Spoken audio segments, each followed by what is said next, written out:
क्या आपने कभी सोचा है कि यीशु की कौन सी शिक्षाएं इतिहास के पन्नों से गायब कर दी गईं? यूहन्ना 21:25 हमें बताता है कि यीशु ने इतना कुछ किया जिसे लिखा नहीं गया। ज्यादातर लोग मानते हैं कि बाइबल में सब कुछ है जो यीशु ने कहा, लेकिन इतिहास दिखाता है कि शुरुआती मसीही समुदायों ने अलग अलग ग्रंथों को संरक्षित किया। इस कहानी में हम 3 चरणों में आगे बढ़ेंगे। पहले हम देखेंगे कि इथियोपिया के पर्वतों में क्या छिपा था। फिर हम जानेंगे कि यह खोज क्यों महत्वपूर्ण है, और अंत में हम समझेंगे कि जब आप व्यापक दृष्टिकोण से पढ़ते हैं तो परिचित अंश कैसे बदल जाते हैं। और जब हम इस पहली परत को समझ लेंगे तो असली कहानी शुरू होगी। इथियोपिया की ऊंची पहाड़ियां सदियों से रहस्यों को संजोए हुए हैं। यह भूमि अफ्रीका के सींग पर स्थित है। यहाँ के पर्वत इतने ऊंचे हैं कि बादल उनकी चोटियों से नीचे रहते हैं। घाटियां इतनी गहरी हैं कि सूरज की रोशनी दोपहर में ही पहुंचती है। यह भूगोल ने इथियोपिया को प्राकृतिक किले में बदल दिया। बाहरी दुनिया से यह जगह अलग थलग रही। जब रोमन साम्राज्य ईसाई धर्म को नया रूप दे रहा था, तब इथियोपिया अपनी राह चल रहा था। 4वीं शताब्दी में इथियोपिया ने ईसाई धर्म अपनाया, लेकिन उनका ईसाई धर्म रोम से अलग था। उन्होंने अपनी भाषा में ग्रंथ अनुवादित किए। गीज भाषा उनकी पवित्र भाषा बनी। इस भाषा में वे ग्रंथ लिखे गए जो दुनिया के बाकी हिस्सों में खो गए थे। पहाड़ों ने इन ग्रंथों की रक्षा की। समय ने उन्हें भुला दिया, लेकिन नष्ट नहीं किया। मठों में भिक्षु इन पांडुलिपियों की नकल करते रहे। पीढ़ी दर पीढ़ी ज्ञान हस्तांतरित होता रहा। 21वीं सदी में विद्वान इथियोपिया की ओर मुड़े। उन्हें पता था कि यहाँ कुछ अनूठा है। प्राचीन मठ अभी भी खड़े थे। उनकी दीवारों के पीछे इतिहास सुरक्षित था, लेकिन इन मठों तक पहुंचना आसान नहीं था। कुछ तो चट्टानों पर बने हुए थे। दूसरों तक पहुंचने के लिए दिनों की यात्रा करनी पड़ती थी। फिर भी खोजकर्ता वहां पहुंचे। वे जानते थे कि खोज के लायक कुछ है। गुंडा गुंड मठ उन्हीं दुर्गम स्थानों में से एक है। यह तिग्रे क्षेत्र के पहाड़ों में छिपा हुआ है। सड़कें यहां नहीं पहुंचती, केवल पगडंडियां हैं जो खड़ी चट्टानों से होकर गुजरती हैं। स्थानीय लोग इस मठ को पवित्र मानते हैं। सदियों से तीर्थयात्री यहां आते रहे हैं, लेकिन विद्वानों ने इस जगह को हाल ही में खोजा। जब वे मठ की लाइब्रेरी में पहुंचे तो उन्हें पता चला कि यहां खजाना छिपा है। पुरानी पांडुलिपियां धूल भरी अलमारियों में रखी थीं, चमड़े के थैलों में बंधी हुई। कुछ इतनी पुरानी थीं कि उन्हें छूने से डर लगता था, लेकिन हर पांडुलिपि एक कहानी कहती थी। हर पन्ना इतिहास का गवाह था। विद्वानों ने सावधानी से इन ग्रंथों का अध्ययन शुरू किया। उन्होंने गीज भाषा को पढ़ा, और फिर उन्हें वह मिला जिसने सब कुछ बदल दिया। एक पांडुलिपि दूसरों से अलग थी। इसकी तिथि 4वीं या 5वीं शताब्दी की थी। यह अविश्वसनीय रूप से पुरानी थी। इसमें यीशु की शिक्षाएं थीं जो किसी और बाइबल में नहीं मिलती। ये शिक्षाएं संवाद के रूप में लिखी गई थीं। यीशु और उनके शिष्यों के बीच बातचीत, लेकिन यह बातचीत उस तरह की नहीं थी जो सुसमाचार में मिलती है। यह गहरी थी, यह रहस्यमय थी, यह चुनौतीपूर्ण थी। इस पांडुलिपि की खोज ने सवाल खड़े किए। क्या यीशु ने वास्तव में ये बातें कहीं? क्यों ये शिक्षाएं बाइबल से बाहर रह गईं? किसने तय किया कि क्या शामिल करना है और क्या नहीं? ये सवाल नए नहीं हैं। विद्वान लंबे समय से जानते हैं कि शुरुआती ईसाई धर्म विविध था। कई सुसमाचार थे, कई परंपराएं थीं, कई तरह की शिक्षाएं थीं, लेकिन समय के साथ एक परंपरा प्रभावी हो गई, दूसरी परंपराएं दब गईं। इथियोपियाई पांडुलिपि उन दबी हुई आवाजों में से एक को वापस लाती है। यह हमें दिखाती है कि शुरुआती ईसाई कैसे सोचते थे, वे यीशु के बारे में कैसे बात करते थे, उनके लिए विश्वास का क्या मतलब था। और सबसे महत्वपूर्ण बात यह है कि यह पांडुलिपि एक अलग तरह के ईसाई धर्म की तस्वीर दिखाती है। ऐसा ईसाई धर्म जो अंदर की यात्रा पर जोर देता है। ऐसा ईसाई धर्म जो महिलाओं को नेतृत्व में देखता है। ऐसा ईसाई धर्म जो हर इंसान में दैवीय चिंगारी को पहचानता है। लेकिन यह सब कैसे संभव है? कैसे एक पांडुलिपि इतना कुछ बदल सकती है? इसके जवाब के लिए हमें गहराई में जाना होगा। हमें इस पांडुलिपि को खोलना होगा, हमें इसके शब्दों को पढ़ना होगा और हमें यह समझना होगा कि इथियोपिया ने इसे क्यों बचाया। अगला क्या आता है यह आपको चौंका देगा। चैप्टर 2, गुंडा गुंड मठ की खोज। डॉक्टर अलामायु बिजुने एक इथियोपियाई विद्वान हैं। उन्होंने अपना जीवन प्राचीन ग्रंथों के अध्ययन में बिताया है। गीज भाषा उनकी विशेषता है। वे जानते हैं कि इथियोपिया के मठों में क्या छिपा है, लेकिन गुंडा गुंड मठ उनके लिए भी नया था। जब उन्होंने पहली बार इस मठ के बारे में सुना तो वे तुरंत जाना चाहते थे। उन्हें पता था कि वहां कुछ महत्वपूर्ण हो सकता है। यात्रा कठिन थी। राजधानी अदीस अबाबा से तिग्रे तक हवाई यात्रा, फिर वहां से पहाड़ों में घंटों की सड़क यात्रा, अंत में पैदल चलना, क्योंकि कोई वाहन आगे नहीं जा सकता था। रास्ता खड़ा था, पत्थर फिसलन भरे थे, लेकिन डॉक्टर बिजुने ने हार नहीं मानी। वे जानते थे कि गुंडा गुंड तक पहुंचना वो ही लक्ष्य था। जब वे आखिरकार मठ के द्वार पर पहुंचे तो उन्होंने राहत की सांस ली। मठ के भिक्षुओं ने उनका स्वागत किया। ये भिक्षु पीढ़ियों से यहां रहते आए हैं। उनका जीवन सरल है, प्रार्थना और अध्ययन में बिताया जाता है। वे अपनी परंपराओं के संरक्षक हैं, पुरानी पांडुलिपियों के रखवाले हैं। जब डॉक्टर बिजुने ने मठ की लाइब्रेरी देखने की इच्छा व्यक्त की तो भिक्षु सहमत हो गए, लेकिन उन्होंने चेतावनी दी कि यह जगह विशेष है, पवित्र है, सम्मान के साथ प्रवेश करना जरूरी है। लाइब्रेरी मठ की एक छोटी सी कोठरी में थी। दीवारें पत्थर की थीं, खिड़कियां छोटी थीं, प्रकाश मंद था। अलमारियों पर पांडुलिपियां ढेर लगी हुई थीं। कुछ लकड़ी के बक्सों में थीं, दूसरी चमड़े के थैलों में। धूल हर जगह थी, लेकिन डॉक्टर बिजुने के लिए यह स्वर्ग था। हर पांडुलिपि एक खिड़की थी अतीत की ओर। हर पन्ना ज्ञान का एक टुकड़ा था। उन्होंने सावधानी से काम शुरू किया। पहले उन्होंने पांडुलिपियों को सूचीबद्ध किया। कौन सी कितनी पुरानी है यह जानना जरूरी था। गीज लिपि से तिथियां निर्धारित की जा सकती हैं। लेखन की शैली भी संकेत देती है।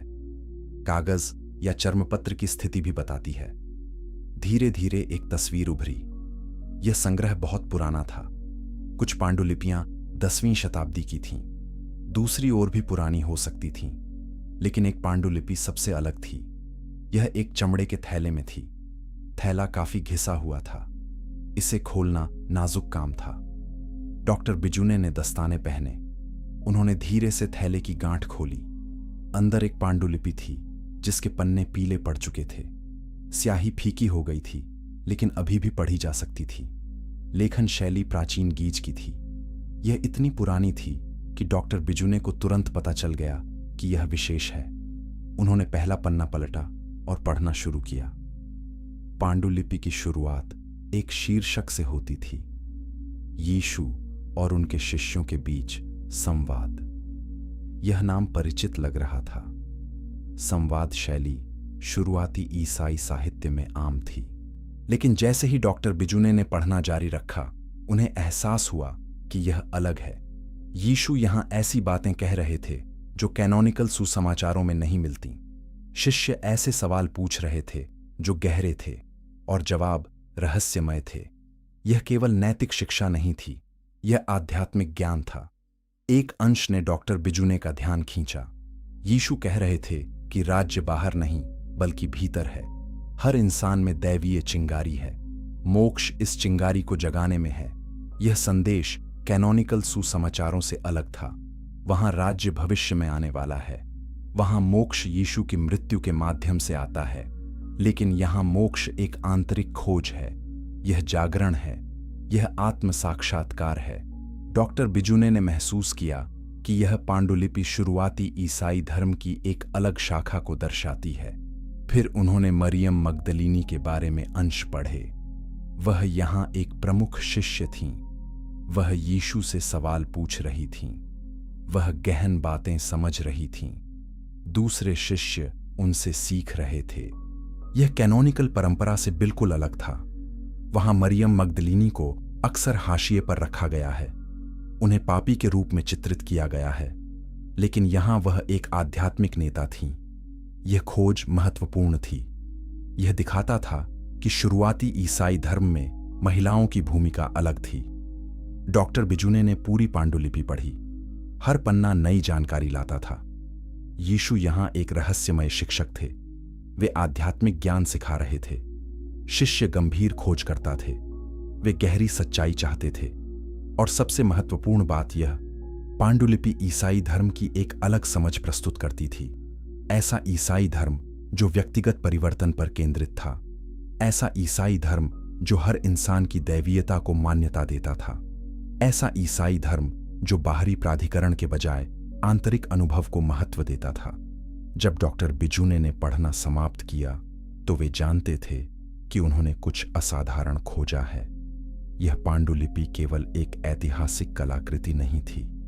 यह शुरुआती ईसाई धर्म की विविधता का प्रमाण थी। यह उन आवाजों को वापस लाती थी जो दबा दी गई थीं। यह उन विचारों को फिर से प्रस्तुत करती थी जो खो गए थे। और यह सवाल उठाती थी कि हम ईसाई धर्म के इतिहास को कैसे समझते हैं। क्या जो हमें सिखाया गया वह पूरी कहानी है या बहुत कुछ छूट गया है? डॉक्टर बिजुने ने पांडुलिपि को सावधानी से वापस थैले में रखा। उन्होंने भिक्षुओं को धन्यवाद दिया। वे जानते थे कि यह खोज दुनिया के साथ साझा करनी होगी, लेकिन उन्हें यह भी पता था कि इसे सावधानी से करना होगा।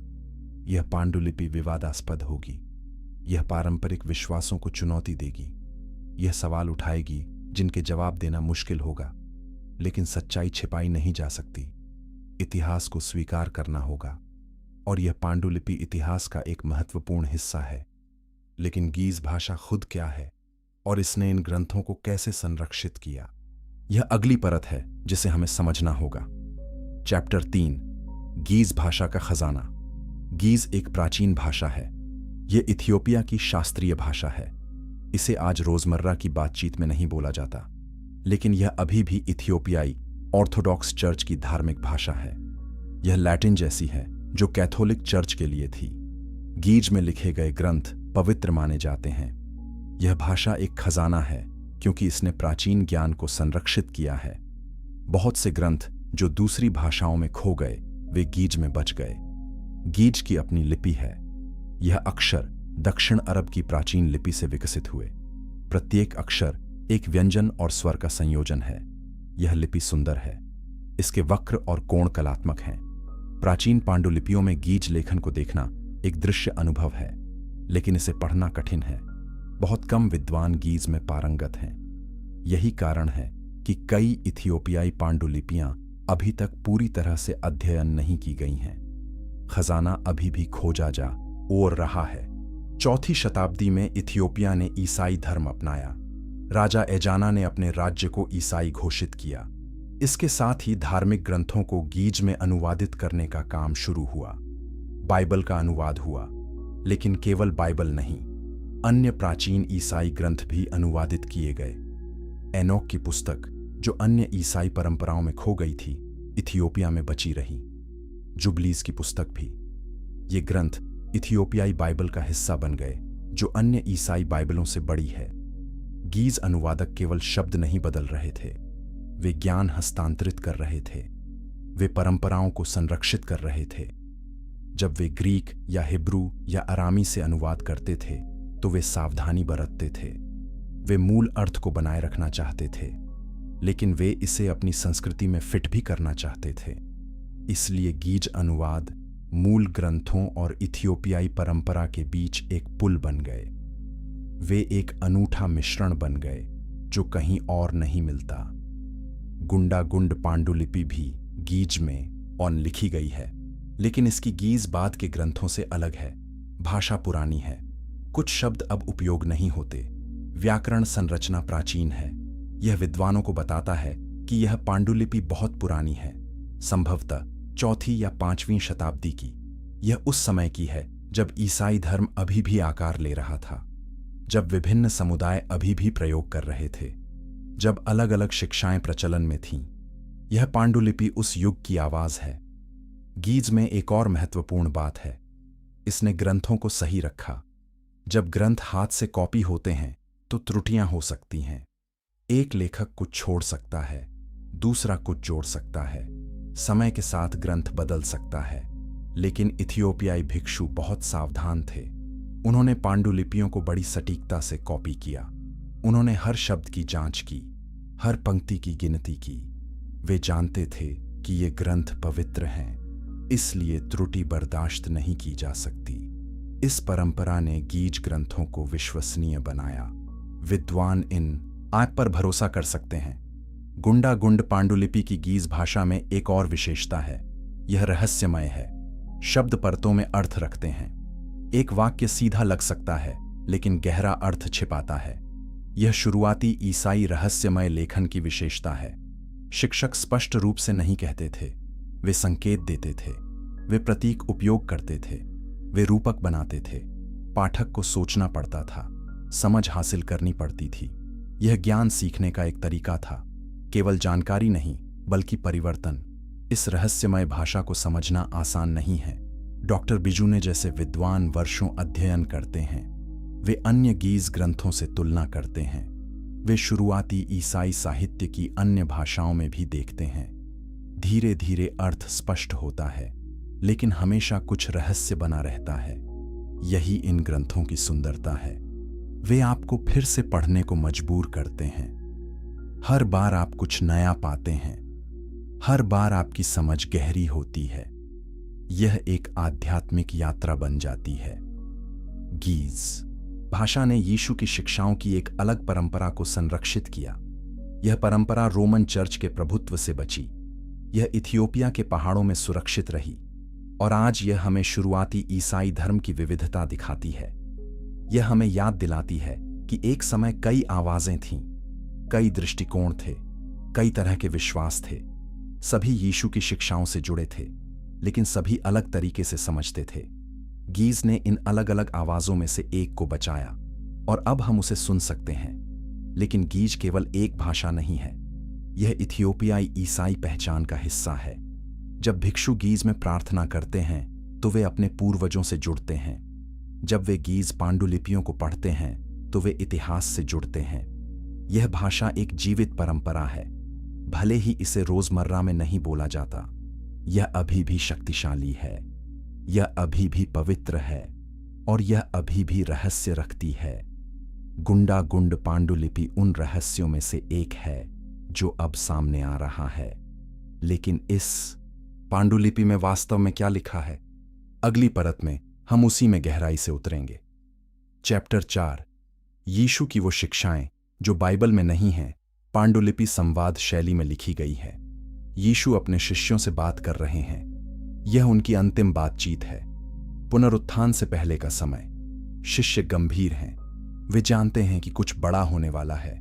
वे गहरे सवाल पूछ रहे हैं। वे वास्तविक समझ चाहते हैं और यीशु उन्हें वह ज्ञान दे रहे हैं जो सार्वजनिक शिक्षा में नहीं था। यह गुप्त शिक्षा है, केवल करीबी शिष्यों के लिए।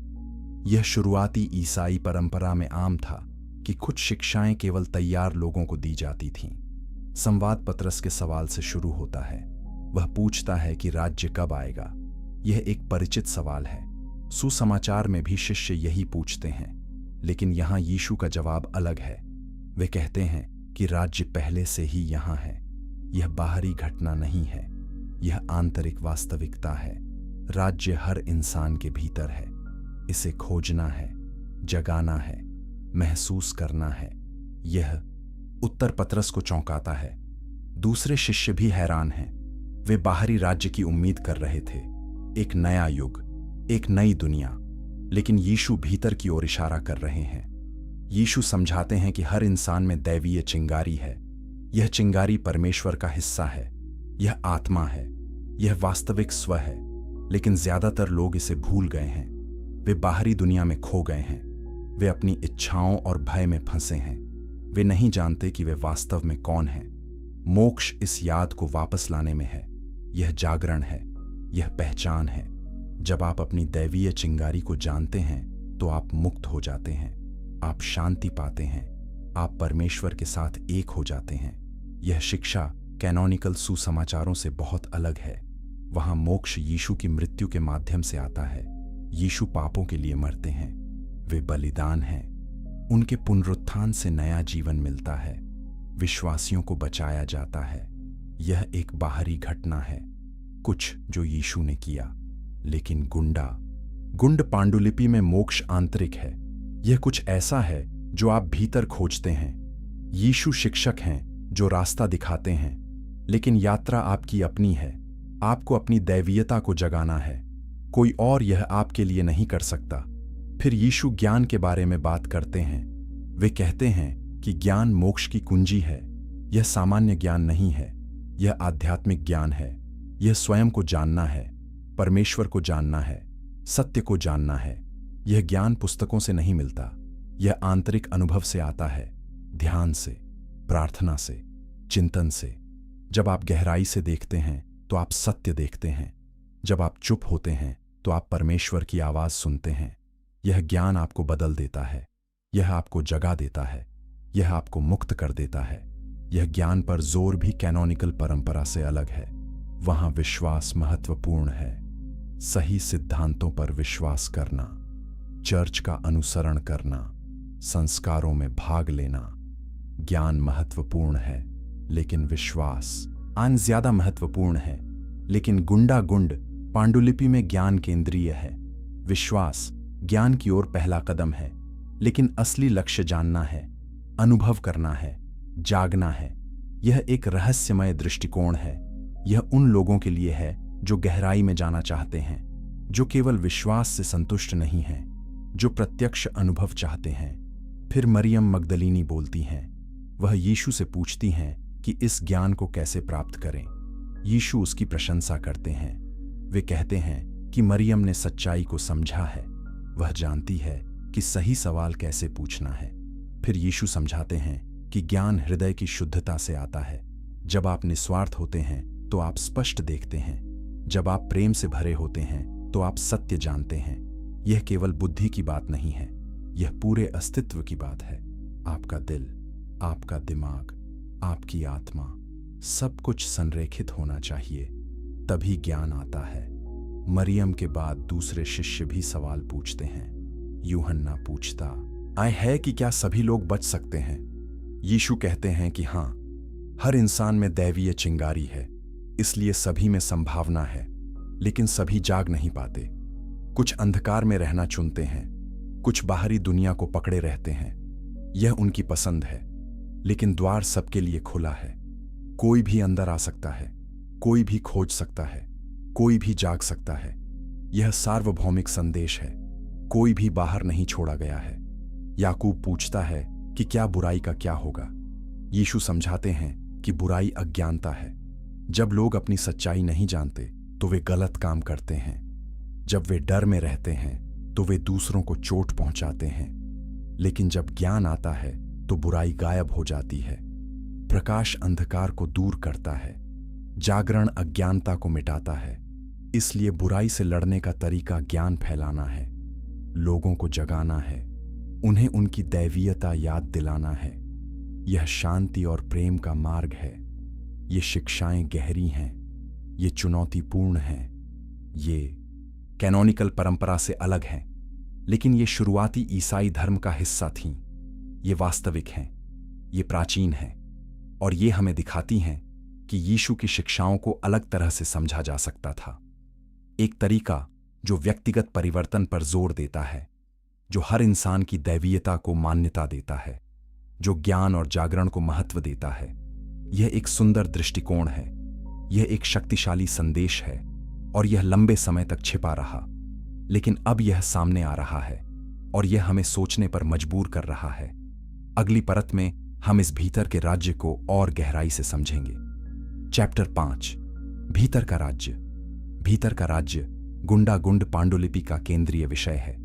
यीशु बार बार इस पर लौटते हैं। वे कहते हैं कि राज्य कोई भविष्य की घटना नहीं है, यह अभी है, यह यहां है, यह आपके भीतर है। लूका 17:21 में भी यीशु कहते हैं कि परमेश्वर का राज्य तुम्हारे भीतर है, लेकिन कैनोनिकल परंपरा ने इसे आमतौर पर भविष्य के राज्य के संदर्भ में अनसमझा। गुंड पांडुलिपि इसे अलग तरह से पढ़ती है।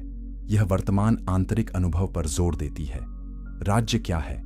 यीशु समझाते हैं कि यह परमेश्वर की उपस्थिति है, यह दैवीय वास्तविकता है, यह सत्य है और यह आपके भीतर है क्योंकि आप परमेश्वर का हिस्सा हैं। आपकी आत्मा दैवीय है, आपका असली स्व परमेश्वर से जुड़ा है, लेकिन आप इसे भूल गए हैं। आप बाहरी पहचान में खो गए हैं। आप अपने शरीर के साथ खुद को पहचानते हैं, अपने विचारों के साथ, अपनी इच्छाओं के साथ, लेकिन यह आपका वास्तविक स्व नहीं है। आपका वास्तविक स्व गहरा है, यह दैवीय चिंगारी है, और जब आप इसे खोजते हैं तो आप राज्य में प्रवेश करते हैं। राज्य में प्रवेश कैसे करें? यीशु कहते हैं कि आपको अंदर की यात्रा करनी होगी, बाहर की खोज बंद करनी होगी। बाहरी दुनिया अंतहीन विकर्षणों से भरी है। धन, शक्ति, सुख, ये चीजें अस्थायी हैं। ये संतोष नहीं देती, ये आपको सच्चाई से दूर ले जाती हैं। इसलिए आपको इनसे मुंह मोड़ना होगा। आपको शांत होना होगा। आपको अपने भीतर देखना होगा। ध्यान में, प्रार्थना में, चिंतन में धीरे धीरे बाहरी शोर शांत होता है और आंतरिक आवाज स्पष्ट होती है। यह आपकी आत्मा की आवाज है, यह परमेश्वर की आवाज है, यह आपको राज्य की ओर मार्गदर्शन करती है। पांडुलिपि में एक सुंदर रूपक है। यीशु कहते हैं कि राज्य एक मोती की तरह है जो सागर की गहराई में छिपा है। सतह पर तूफान है, लहरें हैं, अशांति है, लेकिन गहराई में शांति है, स्थिरता है, और वही मोती है। आपको गोता लगाना होगा, आपको गहराई में जाना होगा। सतह पर रहने से आपको मोती नहीं मिलेगा। आपको नीचे जाना होगा, अपने अस्तित्व की गहराई में। वहां राज्य है, वहां परमेश्वर है, अरे वहां शांति है। यह रूपक आंतरिक यात्रा को खूबसूरती से बताता है, लेकिन यह यात्रा आसान नहीं है। यीशु चेतावनी देते हैं कि रास्ते में बाधाएं हैं। आपका अहंकार विरोध करेगा, आपके डर आपको रोकेंगे, आपकी इच्छाएं आपको विचलित करेंगी। यह सब स्वाभाविक है, हर किसी को इससे गुजरना पड़ता है, लेकिन आपको दृढ़ रहना होगा, आपको साहसी होना होगा। जब अहंकार विरोध करे तो उसे देखें, उसके साथ पहचान न करें। जब डर आए तो उसका सामना करें, उससे भागे नहीं। जब इच्छा उठे तो उसे पहचानें, उसका गुलाम न बने। धीरे धीरे ये बाधाएं कमजोर होती हैं और आप मजबूत होते हैं। आप अपने वास्तविक स्व के करीब आते हैं।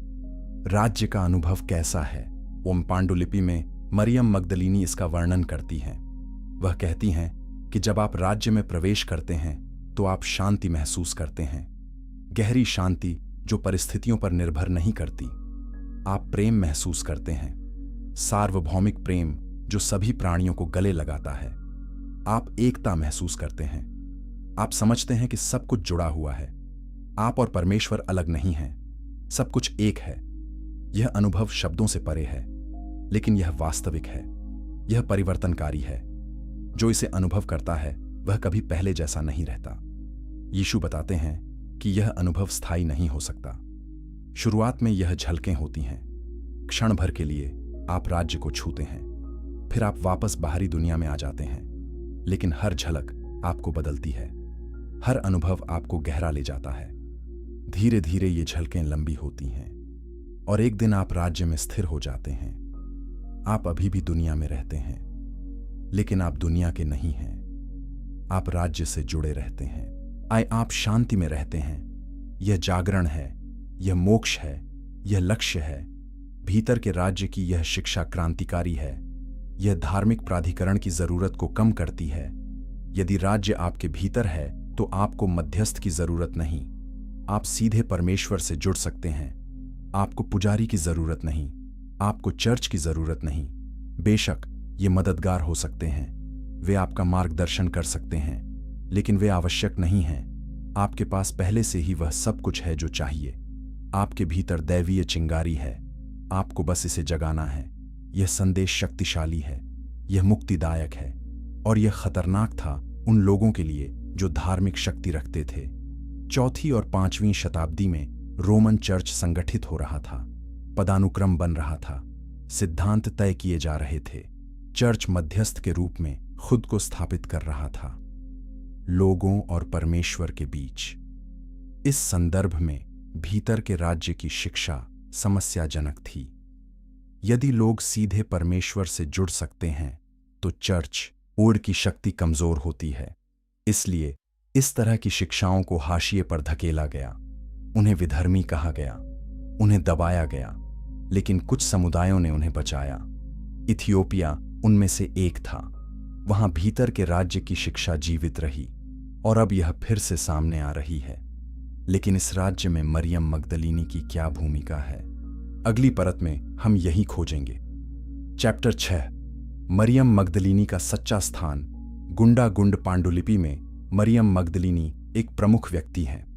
वह केवल एक अनुयायी नहीं है, वह एक शिष्य हैं, और न केवल एक शिष्य बल्कि एक प्रमुख शिष्य। वह यीशु से गहरे सवाल पूछती हैं, वह उनकी शिक्षाओं को समझती हैं, वह दूसरों को सिखाती हैं। यह चित्रण पारंपरिक ईसाई इमेजरी से बहुत अलग है। पश्चिमी परंपरा में मरियम मगदलीनी को अक्सर पापी के रूप में चित्रित किया गया है, एक महिला जो पश्चाताप करती है, जिसे माफ किया जाता है, लेकिन जिसकी भूमिका सीमित है। गुंडा गुंड पांडुलिपि एक अलग कहानी बताती है। पांडुलिपि में मरियम पहली है जो भीतर के राज्य के बारे में पूछती है। वह यीशु से पूछती है कि इसे कैसे प्राप्त करें। यीशु उसकी प्रशंसा करते हैं।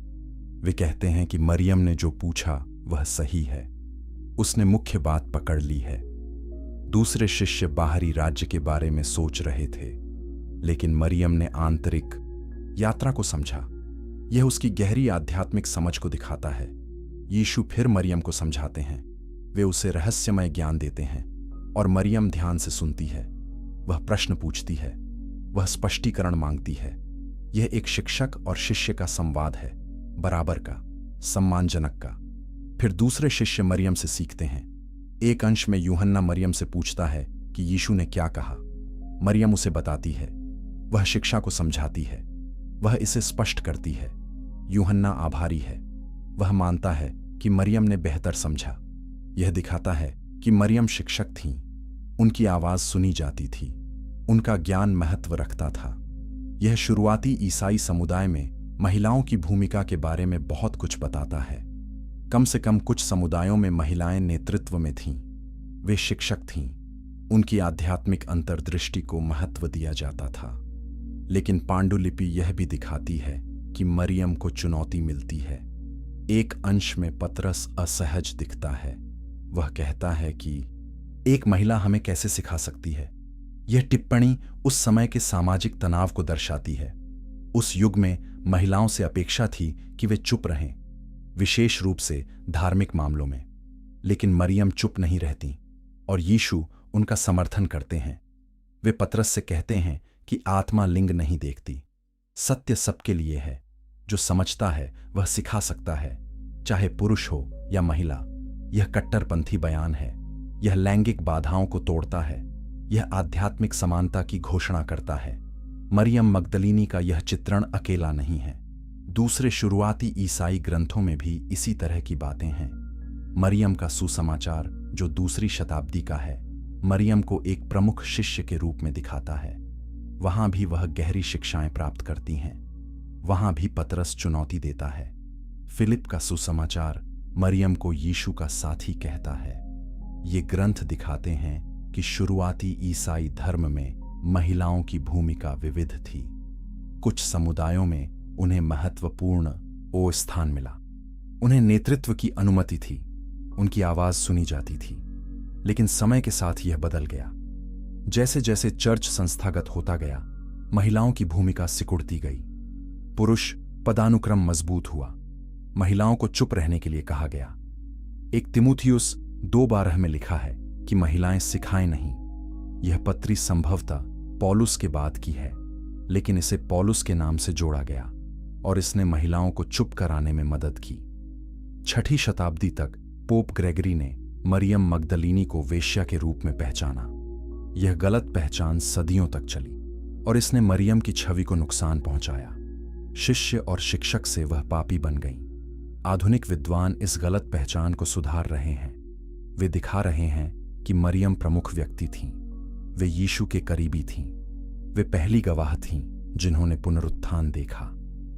यूहन्ना 20 में यीशु पहले मरियम को दिखाई देते हैं। वे उसे अपने शिष्यों को खबर देने भेजते हैं। यह उसे प्रेरितों की प्रेरित बनाता वो है।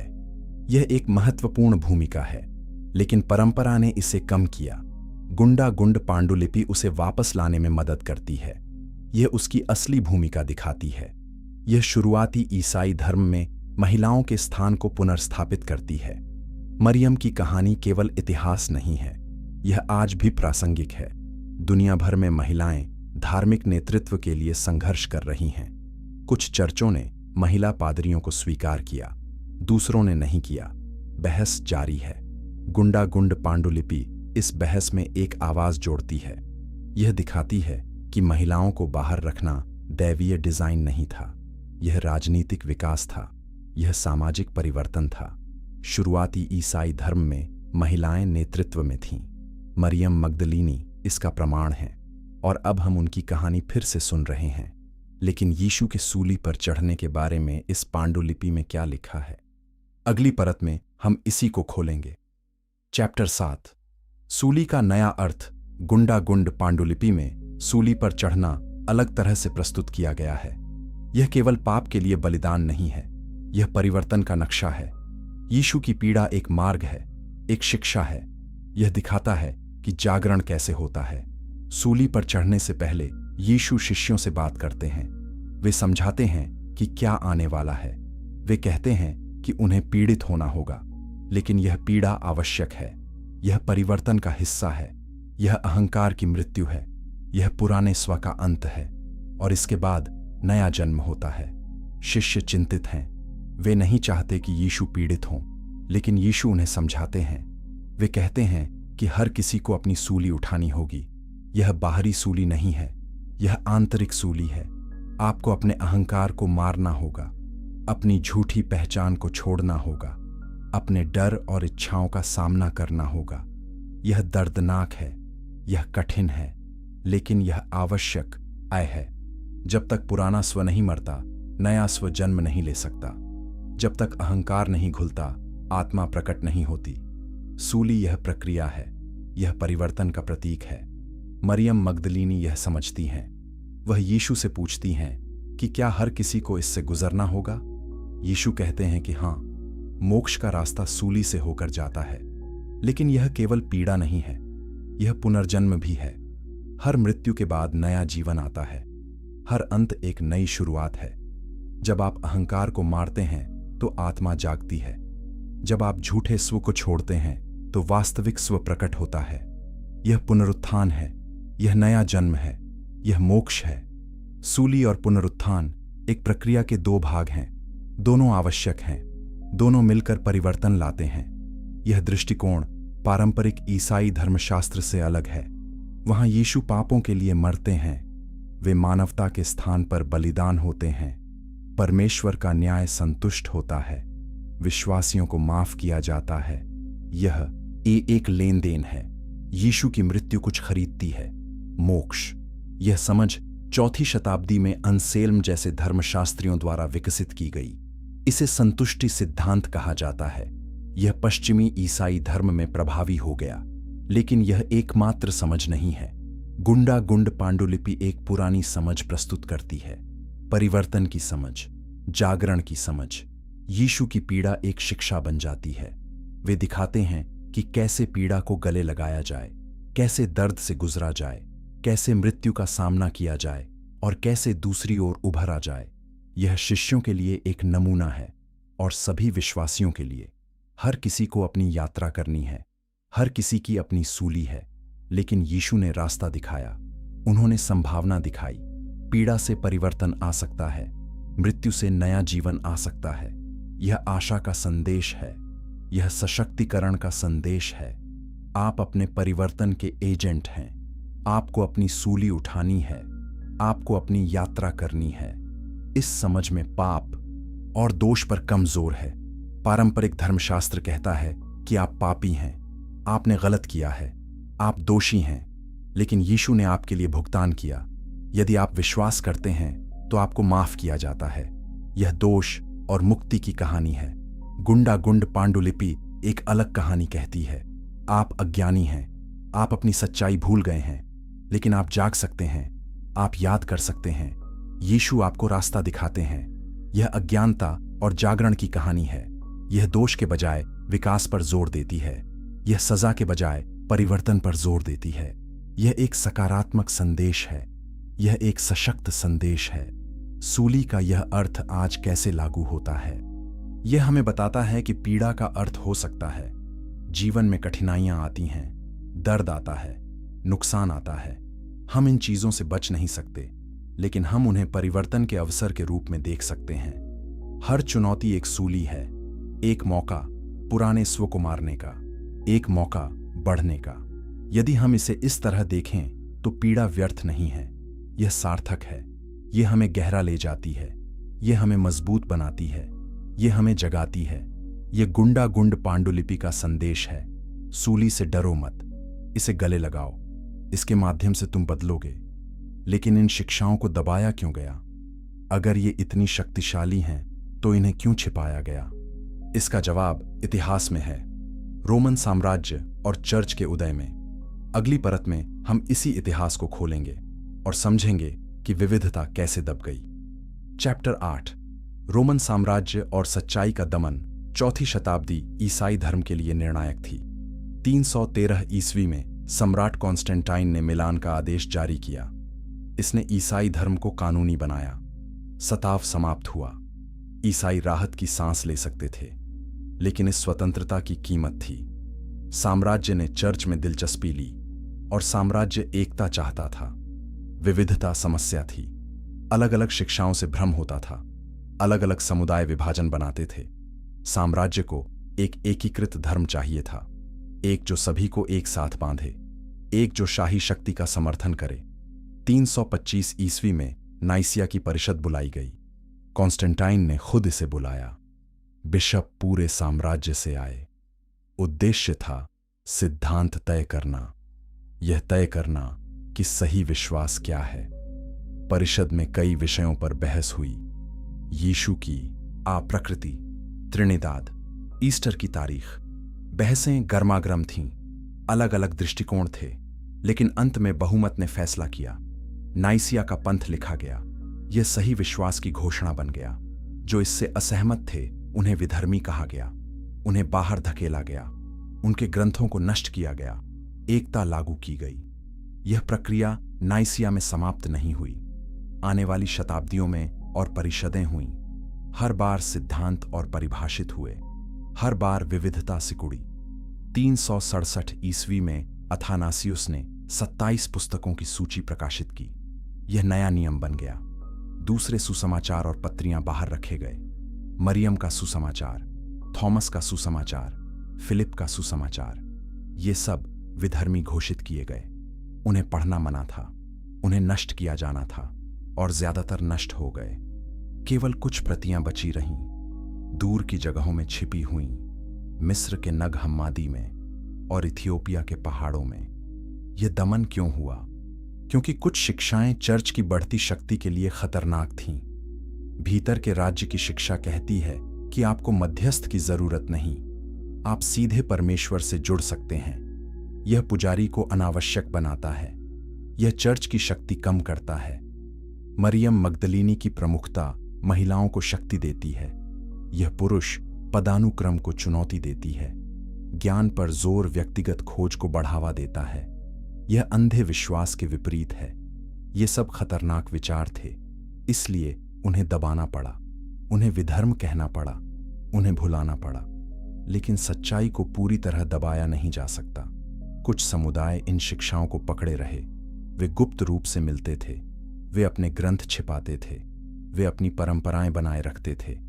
इथियोपिया में यह आसान था। वे साम्राज्य से दूर थे, रोम की पहुंच सीमित थी। इथियोपियाई चर्च अपनी राह चल सकता था। उन्होंने बाइबल में अतिरिक्त पुस्तकें शामिल कीं। उन्होंने रहस्यमय शिक्षाओं को संरक्षित किया। उन्होंने महिलाओं को सम्मान दिया और उन्होंने गुंडा गुंड पांडुलिपि जैसे ग्रंथों को बचाया।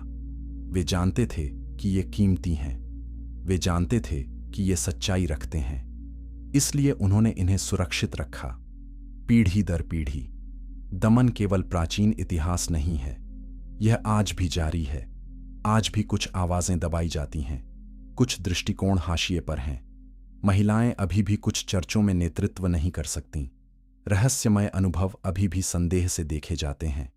व्यक्तिगत आध्यात्मिक यात्रा अभी भी कुछ परंपराओं में हतोत्साहित की जाती है। चर्च की आधिकारिकता अभी भी कई जगहों पर जोर दी जाती है। इसीलिए गुंडा गुंड पांडुलिपि केवल ऐतिहासिक नहीं है, यह समकालीन है। यह आज भी दबी हुई आवाजों को बोलने देती है। यह आज भी वैकल्पिक दृष्टिकोण प्रस्तुत करती है। जब हम इस इतिहास को समझते हैं तो हम सवाल पूछ सकते हैं, क्या जो हमें सिखाया गया वह पूरी कहानी है या बहुत कुछ छूट गया? किसने तय किया कि क्या सही है और क्यों? किसे फायदा हुआ, किसे नुकसान हुआ? ये कठिन सवाल हैं, लेकिन ये जरूरी सवाल हैं। जब हम इन्हें पूछते हैं तो हम सच्चाई के करीब आते हैं। जब हम दबे हुए को सुनते हैं तो हम समझ की गहराई पाते हैं। गुंडा गुंड पांडुलिपि हमें ये सवाल पूछने को आमंत्रित करती है।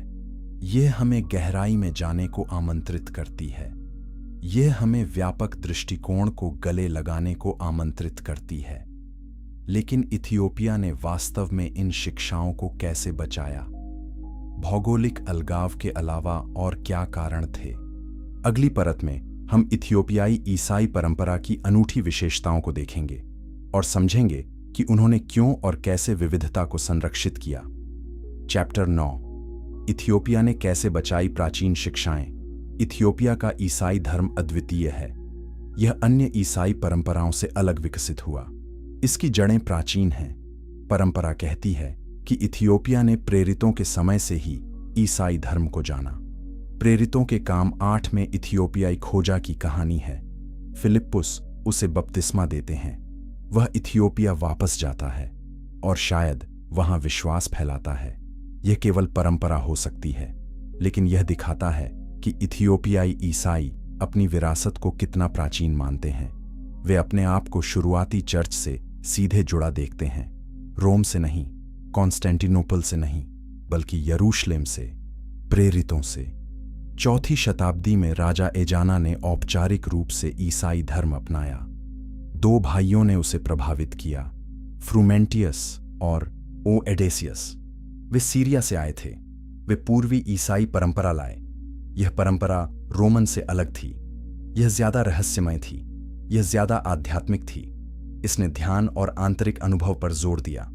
यह इथियोपियाई आध्यात्मिकता के साथ अच्छी तरह फिट हो गई। इथियोपियाई पहले से ही गहन धार्मिक परंपरा रखते थे। यहूदी प्रभाव थे, शेबा की रानी की कहानी, वाचा के संदूक की परंपरा, ये सब इथियोपियाई पहचान का हिस्सा थे। जब ईसाई धर्म आया तो यह इन परंपराओं के साथ मिल गया, एक अनूठा मिश्रण बन गया। इथियोपियाई चर्च ने अपना बाइबल बनाया। उन्होंने ग्रीक और हिब्रू से गीज में अनुवाद किया, लेकिन उन्होंने केवल कैनोनिकल पुस्तकें नहीं लीं, उन्होंने एनॉक की पुस्तक भी ली। यह पुस्तक 2री सदी ईसा पूर्व की है। यह स्वर्गदूतों और मानव महिलाओं की कहानी बताती है। उत्पत्ति 6:4 में उल्लिखित नेफिलिम। यह पुस्तक यहूदी परंपरा में महत्वपूर्ण थी, लेकिन रब्बियों ने इसे हटा दिया। ईसाइयों ने भी इसे बाहर रखा, लेकिन इथियोपियाई चर्च ने इसे बचाया। यह उनके बाइबल का हिस्सा है। जुबलीज की पुस्तक भी। ये पुस्तकें बाइबल की कहानी को विस्तार देती हैं। वे अतिरिक्त विवरण प्रदान करती हैं। वे विभिन्न दृष्टिकोण देती हैं। इथियोपियाई चर्च ने इस विविधता को महत्व दिया। इथियोपियाई मठवाद भी अद्वितीय है। मठ सिर्फ प्रार्थना के स्थान नहीं हैं, वे सीखने के केंद्र हैं, पांडुलिपियों के भंडार हैं। भिक्षु न केवल प्रार्थना करते हैं, वे अध्ययन भी करते हैं। वे पांडुलिपियों की नकल करते हैं, वे ज्ञान संरक्षित करते हैं। गुंडा गुंड जैसे मठ सदियों से यह काम कर रहे हैं। वे पीढ़ियों से ग्रंथों को बचा रहे हैं। उनके लिए यह केवल काम नहीं है, यह पवित्र कर्तव्य है। ये ग्रंथ परमेश्वर का वचन है। इन्हें नष्ट नहीं होने दिया जा सकता।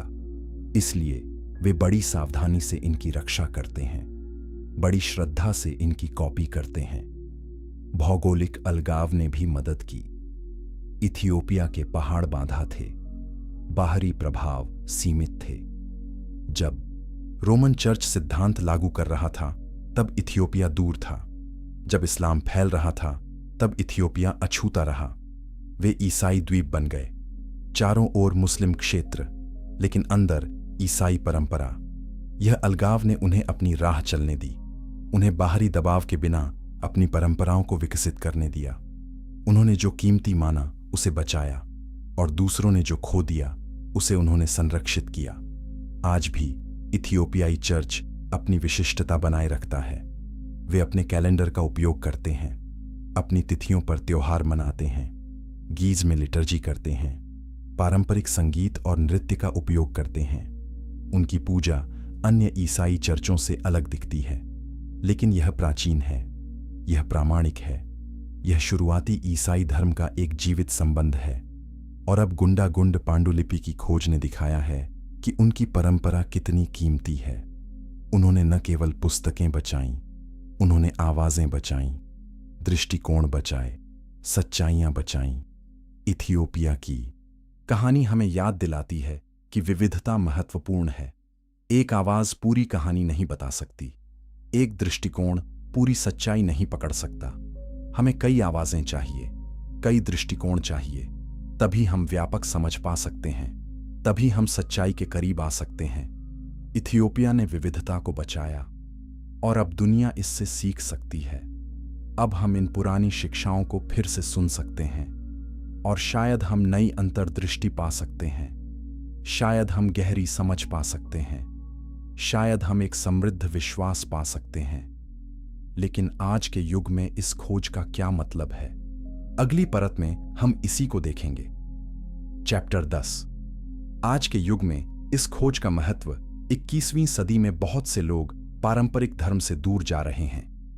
वे संस्थागत चर्च में दिलचस्पी नहीं रखते, लेकिन वे आध्यात्मिकता में रुचि रखते हैं।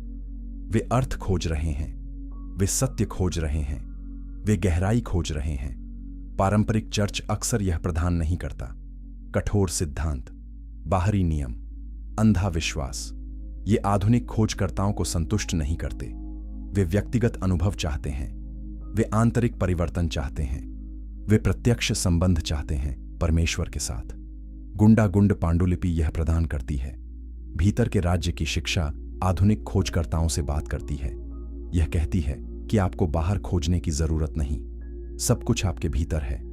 दैवीय चिंगारी है, शांति है, सत्य है, आपको बस अंदर देखना है। यह संदेश शक्तिशाली है, यह सशक्त बनाता है, यह लोगों को उनकी आध्यात्मिक यात्रा पर नियंत्रण देता है। उन्हें मध्यस्थ की जरूरत नहीं, उन्हें संस्था की जरूरत नहीं। वे सीधे अनुभव कर सकते हैं, सीधे जान सकते हैं, सीधे जाग सकते हैं। यह वही है जो आधुनिक खोजकर्ता चाहते हैं। मरियम मगदलीनी का पुनर्मूल्यांकन भी महत्वपूर्ण है। आज लिंग समानता एक प्रमुख मुद्दा है। महिलाएं हर क्षेत्र में नेतृत्व मांग रही हैं, धर्म में भी। लेकिन कई चर्च अभी भी प्रतिरोध करते हैं। वे कहते हैं कि यह परंपरा के विरुद्ध है, बाइबल के विरुद्ध है। लेकिन गुंडागुंड पांडुलिपि दिखाती है कि यह सच नहीं है। शुरुआती ईसाई धर्म में महिलाएं नेतृत्व में थीं। मरियम मगदलीनी प्रमुख शिष्य थीं। यह ऐतिहासिक तथ्य है। इसलिए महिला नेतृत्व का विरोध परंपरा नहीं है, यह बाद का विकास है। यह राजनीतिक निर्णय था, दैवीय आदेश नहीं। यह समझ महिलाओं को सशक्त बनाती है, यह उनके संघर्ष को वैध बनाती है। सूली का परिवर्तनकारी अर्थ भी प्रासंगिक है। आधुनिक जीवन में बहुत पीड़ा है, तनाव, चिंता, अवसाद, नुकसान, विफलता। लोग इनसे और जूझ रहे हैं। पारंपरिक धर्मशास्त्र कहता है कि यीशु ने आपके पापों के लिए पीड़ित किया, आप बस विश्वास करें। लेकिन यह व्यक्तिगत पीड़ा को संबोधित नहीं करता। गुंडागुंड पांडुलिपि अलग संदेश देती है। आपकी पीड़ा परिवर्तन का अवसर है। यह आपकी सूली है, इसे गले लगाएं, इसके माध्यम से गुजरें और आप बदलेंगे, आप बढ़ेंगे, आप जागेंगे। यह संदेश आशा देता है, यह अर्थ देता है, यह लोगों को उनकी पीड़ा से निपटने में मदद करता है। ज्ञान पर जोर भी आधुनिक है। आज के लोग सोचना चाहते हैं, सवाल पूछना चाहते हैं, खोजना चाहते हैं। वे अंधे विश्वास को स्वीकार नहीं करते। वे समझना चाहते हैं, अनुभव करना चाहते हैं, जानना चाहते हैं। गुंडागुंड पांडुलिपि यह प्रोत्साहित करती है। यह कहती है कि ज्ञान मोक्ष की कुंजी है। खोजें, सवाल पूछें, गहराई में जाएं। यह बौद्धिक ईमानदारी का सम्मान करता है। यह आध्यात्मिक जिज्ञासा को महत्व देता है। यह आधुनिक मानसिकता के साथ फिट बैठता है। यह पांडुलिपि धार्मिक संवाद में भी योगदान करती है। आज की दुनिया बहुलवादी है। अलग अलग धर्म, अलग अलग विश्वास, अलग अलग दृष्टिकोण, संघर्ष अक्सर होते हैं। हर कोई सोचता है कि उनका रास्ता सही है, लेकिन गुंडा गुंड पांडुलिपि याद दिलाती है कि विविधता स्वाभाविक है। यहां तक कि ईसाई धर्म के भीतर भी शुरुआत से ही कई आवाजें थीं, कई दृष्टिकोण थे। यह ठीक था, यह स्वस्थ था। शायद हमें आज इसे स्वीकार करने की जरूरत है। शायद हमें विविधता का जश्न मनाना चाहिए। शायद हमें दूसरों से सीखना चाहिए। यह संदेश सहिष्णुता को बढ़ावा देता है। यह संवाद को प्रोत्साहित करता है। यह शांति का मार्ग है। भारत में इस खोज का विशेष महत्व हो सकता है। भारत में लंबी आध्यात्मिक परंपरा है। आत्मा की अवधारणा, आंतरिक यात्रा, ध्यान, ये सब भारतीय धर्मों में केंद्रीय हैं। गुंडा गुंड पांडुलिपि की शिक्षाएं इनसे मेल खाती हैं। भीतर का राज्य आत्मन की तरह लगता है। ज्ञान पर जोर ज्ञान मार्ग की तरह है। यीशु की रहस्यमय शिक्षाएं भारतीय गुरुओं की शिक्षाओं से मिलती जुलती हैं। यह समानता रोचक है। यह दिखाती है कि सत्य सार्वभौमिक है। यह दिखाती है कि विभिन्न परंपराएं समान गहराई की ओर इशारा करती हैं। भारतीय ईसाई इसमें अपने लिए कुछ खास पा सकते हैं। वे देख सकते हैं कि ईसाई धर्म में भी आंतरिक परंपरा है, रहस्यमय परंपरा है। यह उन्हें अपने विश्वास को नए तरीके से गले लगाने में मदद कर सकती है। गुंडा गुंड पांडुलिपि केवल अतीत के बारे में नहीं है, यह वर्तमान के बारे में है, यह भविष्य के बारे में है। यह हमें नए तरीके से सोचने को आमंत्रित करती है, नए दृष्टिकोण को गले लगाने को, गहरी सच्चाई को खोजने को। यह संभावनाएं खोलती है, यह क्षितिज का विस्तार करती है, यह विश्वास को समृद्ध बनाती है, और यह हमें याद दिलाती है कि सत्य की खोज कभी समाप्त नहीं होती। हमेशा और गहराई है, हमेशा और खोज है, हमेशा और जागरण है। अंतिम परत में हम इस यात्रा को आगे कैसे ले जाएं, यह देखेंगे। चैप्टर 11 विश्वास की नई यात्रा। गुंडा गुंड पांडुलिपि की खोज एक निमंत्रण है। यह आपको पुनर्विचार करने के लिए आमंत्रित करती है। आपने जो सीखा उसे सवाल करने के लिए, गहराई में खोजने के लिए। यह डरावना हो सकता है। जो आप जानते हैं उसे चुनौती देना असुविधाजनक है, लेकिन यह जरूरी भी है। विश्वास जो सवाल नहीं सहता वह कमजोर है। विश्वास जो खोज को प्रोत्साहित करता है वह मजबूत होता है। गुंडा गुंड पांडुलिपि आपको मजबूत विश्वास की ओर बुलाती है। ऐसा विश्वास जो सोचता है, जो सवाल करता है, जो बढ़ता है। सबसे पहले अपने आप से पूछें कि मोक्ष का क्या मतलब है। क्या यह केवल मृत्यु के बाद स्वर्ग जाना है, या यह कुछ और है? गुंडा गुंड पांडुलिपि कहती है कि मोक्ष जागरण है। यह अभी हो सकता है, यह आपके भीतर हो सकता है। जब आप अपनी दैवीय चिंगारी को जानते हैं तो आप बच जाते हैं। जब आप भीतर के राज्य में प्रवेश करते हैं तो आप मुक्त हो जाते हैं। यह दृष्टिकोण जीवन को बदल सकता है। यह मोक्ष को भविष्य से वर्तमान में लाता है। यह इसे सैद्धांतिक से व्यावहारिक बनाता है। आप आज जाग सकते हैं, आज शांति पा सकते हैं, आज परमेश्वर का अनुभव कर सकते हैं। फिर अपने आप से पूछें कि यीशु कौन है? क्या वे केवल बलिदान हैं या वे शिक्षक भी हैं? गुंडा गुंड पांडुलिपि यीशु को मार्गदर्शक के रूप में दिखाती है। वे रास्ता दिखाते हैं। वे सिखाते हैं कि कैसे जागना है, कैसे भीतर के राज्य को खोजना है। यह उनकी भूमिका को सीमित नहीं करता, यह इसे विस्तृत करता है। यीशु न केवल आपके लिए कुछ करते हैं, वे आपको सिखाते हैं कि आप खुद कुछ कैसे करें। वे आपको सशक्त बनाते हैं। वे आपको अपनी यात्रा पर मार्गदर्शन करते हैं। यह अधिक व्यक्तिगत संबंध है, अधिक गतिशील संबंध है। अपने आप से पूछें कि धर्म ग्रंथ क्या हैं? क्या बाइबल में सब कुछ है या और भी है? गुंडा गुंड पांडुलिपि दिखाती है कि और भी है। शुरुआती ईसाई धर्म अधिक विविध था, अधिक सुसमाचार थे, अधिक शिक्षाएं थीं। इन्हें खारिज न करें, इन्हें खोजें, पढ़ें, विचार करें। शायद वे नई अंतर्दृष्टि देंगे, शायद वे आपकी समझ को गहरा करेंगे। इसका मतलब बाइबल को अस्वीकार करना नहीं है, इसका मतलब इसे व्यापक संदर्भ में रखना है। इसका मतलब यह पहचानना है कि परमेश्वर का वचन एक पुस्तक तक सीमित नहीं है, यह आत्मा में जीवित है, यह इतिहास में बोलता है, यह विभिन्न परंपराओं में पाया जा सकता है। अपने आप से पूछें कि चर्च क्या है? क्या यह एक संस्था है, या यह समुदाय है, या यह कुछ और है? अनचर्च विश्वासियों का शरीर है, लेकिन हर विश्वासी की अपनी यात्रा है। चर्च मार्गदर्शन कर सकता है, समर्थन कर सकता है, लेकिन यह नियंत्रण नहीं कर सकता, यह मध्यस्थ नहीं बन सकता। भीतर का राज्य आपके अंदर है, आप सीधे परमेश्वर से जुड़ सकते हैं। चर्च इसमें मदद कर सकता है, लेकिन यह आवश्यक नहीं है। इसे स्वीकार करना मुक्तिदायक है। इसका मतलब आप अपनी आध्यात्मिक यात्रा की जिम्मेदारी लेते हैं। आप स्वयं खोजते हैं, स्वयं अनुभव करते हैं, स्वयं जागते हैं। अपने आप से पूछें कि विश्वास क्या है? क्या यह सिद्धांतों पर विश्वास है, या यह कुछ गहरा है? ओ, विश्वास भरोसा हो सकता है, परमेश्वर पर भरोसा, जीवन पर भरोसा, अपने आंतरिक मार्गदर्शन पर भरोसा। यह हर चीज को समझने की कोशिश छोड़ना हो सकता है, रहस्य में आराम करना हो सकता है, यात्रा को गले लगाना हो सकता है। पंथ निश्चितता देते हैं, लेकिन जीवन अनिश्चित है। शायद विश्वास अनिश्चितता में शांति पाना है, रहस्य में परमेश्वर को जानना है, अज्ञात में भरोसा करना है। यह परिपक्व विश्वास है, यह गहरा विश्वास है। यह यात्रा अकेले नहीं की जाती। दूसरों को खोजें, जो भी खोज रहे हैं, जो भी सवाल पूछ रहे हैं, जो भी गहराई में जा रहे हैं। समुदाय बनाएं, साझा करें, सीखें, एक दूसरे का समर्थन करें।